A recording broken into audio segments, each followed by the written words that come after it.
You guys are all competitors in the NFL. Yes.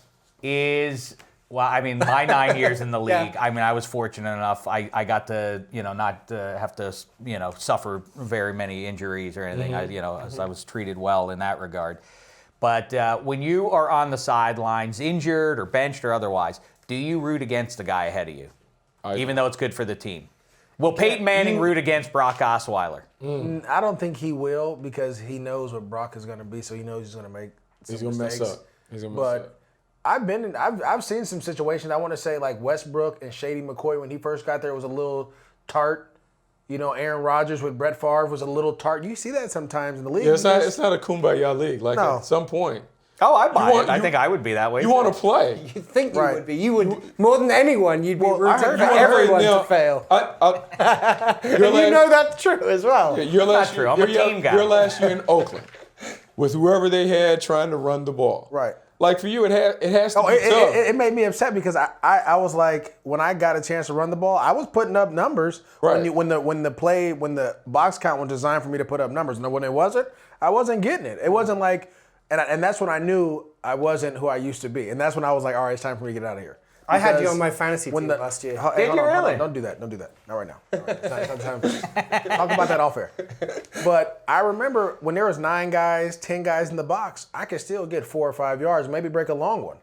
Last year, I was getting 2, -3. It was just okay. So when you see DMC run on the field, you see those other guys run on the field. Do you hope that? Oh, okay, I can't do it, so you gonna let this guy do it? No. How long are we gonna let him struggle before? They're gonna call my number because I know he's not gonna get it done. Nah, I think selfishly you want that, but for me, I knew, like I said, it hurt. It's one of those things where it's like it's over. You know what I'm saying? And I'm a realist for myself. I'm like, it's over. So I wanted D-Mac to do well because I knew he had more football left. I wanted Latavius to do well because I knew he had more football left. But I also knew that I was a competitor too. So I'm like, look.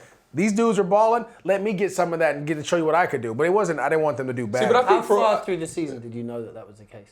How many games into the last season did you know that it was over? The Kansas City Chiefs game, they put me in, and they called a power play. And the guy Kansas City had 9 guys in the box, and I got 2 yards. And then Sprono yelled at me for some reason. And I was like, dude, go back and watch the tape. There was nothing there. Then after that, I was like, that's it. I think the funny thing, Dave, and we talk about the dynamics of the team because pro teams are different than what we think about, from the mythical youth high school team. We're all together, whatever. On a pro team, we're 53 independent contractors. And so I agree with that. I believe it. I want the team to win as long as I'm getting mine. Exactly. If the team is winning and I'm not getting mine, I'm not happy because then I'm vulnerable and I'm at risk. So even if we're losing, but I'm getting mine, I'm like, man, that sucks that we lose. But it's the baseball. You know what it is? It's the baseball lineup effect. Yeah, you're a team, but if you go, when you're in the batter's box, if you don't produce, then you're going to get taken out. So I completely understand. The worst part about football, though, is one guy on that 11 might mess up, and then we all get messed. It's just everybody's done.